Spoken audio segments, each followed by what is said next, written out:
తెలంగాణ పెన్షన్దారులందరికీ నమస్కారం అండి. Welcome back to our channel.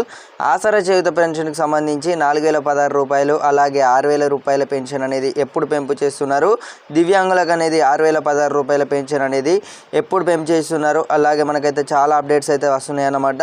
అలాగే కొత్త పెన్షన్దారులు ఎవరైతే ఉన్నారో ప్రతి నెలకు డబ్బులకు సంబంధించి ఎప్పుడు పడుతున్నాయి వీళ్ళందరికీ సంబంధించి కూడా ఈ యొక్క ఇన్ఫర్మేషన్ వచ్చేసి అయితే మీ అందరికీ ఎంతో యూస్ఫుల్ అయితే అవుతుంది. ప్రతి ఒక్కరైతే కిందనైతే ఒక లైక్ బటన్ అయితే కనబడుతుందని అయితే నేను అనుకుంటున్నాను. తప్పకుండా అయితే లైక్ చేసి కిందనైతే ఒక బ్లాక్ కలర్లో ఇట్లా రౌండ్ అవుట్లో అయితే చేసేసి సబ్స్క్రైబ్ అయితే ఉంటుంది. అందరైతే సబ్స్క్రైబ్ అయితే చేసిరని అయితే నేనైతే అనుకుంటున్నాను.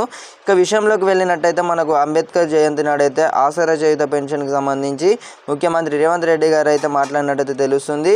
రాష్ట్ర ప్రభుత్వం ఏమని చెప్పిందంటే ఈ యొక్క 6 పథకాలకు సంబంధించి ఏవైతే మేనిఫెస్టోలో పెట్టిర్రో ఆ 6 పథకాలకు సంబంధించి అయితే మనకైతే అప్డేట్స్ ఏవైతే ఉన్నాయో దానికి సంబంధించి కూడా కేంద్ర ప్రభుత్వం నుంచి కూడా రాష్ట్ర ప్రభుత్వం నుంచి కూడా మనకు 6 గ్యారెంటీలు ఏవైతే ఉన్నాయో 3,00,000 కోట్ల రూపాయలు అయితే తెలంగాణలో 6 గ్యారెంటీలు ఇచ్చారన్నమాట. ఆ 6 గ్యారెంటీలకు సంబంధించి 3,00,000 కోట్లనైతే రూపాయలు వచ్చేసి ఈ అదనపు బడ్జెట్ అన్నమాట. ఈ యొక్క పథకాలకు సంబంధించి బడ్జెట్ అయితే ఖర్చు ఇంత అనైతే మనకైతే నిర్ణయించినట్లయితే తెలుస్తుంది. అలాగే ఆసరా చేయూత పెన్షన్కి సంబంధించి కూడా మనకైతే బడ్జెట్ అయితే నిర్వహించినట్లయితే తెలుస్తుంది అన్నమాట. మనకు అతి త్వరలోనే ఈ యొక్క నిబంధనలు కానివ్వచ్చు, అలాగే విధి విధానాలు ఎలా ఉండబోతున్నాయి, ఎవరు పాత పెన్షన్దారులకు ఇస్తున్నారా లేదా, అందరికీ ఆ యొక్క పెన్షన్ పెంపు అనేది జరుగుతుందా, మార్గదర్శకాలు అనేవి ఎలా ఉండబోతున్నాయి, ప్రతి ఒక్క ఇన్ఫర్మేషన్ వచ్చేసి అయితే మీ అందరికీ ఎంతో యూస్ఫుల్ అయితే అవుతుంది అన్నమాట. ఇది అన్నమాట ఏప్రిల్ మే అన్నమాట. ఏప్రిల్ మే నెలలో చూసుకున్నట్టయితే మనకు పెంపు ఇలాంటివి ఎలా ఉండబోతున్నాయి. అలాగే దివ్యాంగులకు అనేది 6,000 రూపాయల పెన్షన్ అయితే మొదటగానైతే చేస్తామని అయితే చెప్పడం జరిగిందన్నమాట. తర్వాత ప్రతి నెల ఎవరైతే పెన్షన్దారులు ఉన్నారో వారికి సంబంధించి కూడా 4,000 రూపాయల పెన్షన్ ఏదైతే 2,016 రూపాయలు పడుతున్నాయో ఆ ప్లేస్లో వచ్చేసి మనకు 4,000 రూపాయల పెన్షన్ అనేది అయితే పెంపు చేస్తున్నట్లు సమాచారం అయితే రావడం అయితే జరిగింది. మొదటగా వచ్చేసి వృద్ధులకు అలాగే వితంతులకు ఒంటరి మహిళలకు వీళ్ళు ఎవరైతే ఉన్నారో వీరికి వచ్చేసి అయితే 4,016 రూపాయలు కానివ్వచ్చు పడుతున్నాయి అన్నమాట. ఇప్పుడు చూసుకున్నట్టయితే నెల నెల డబ్బులు.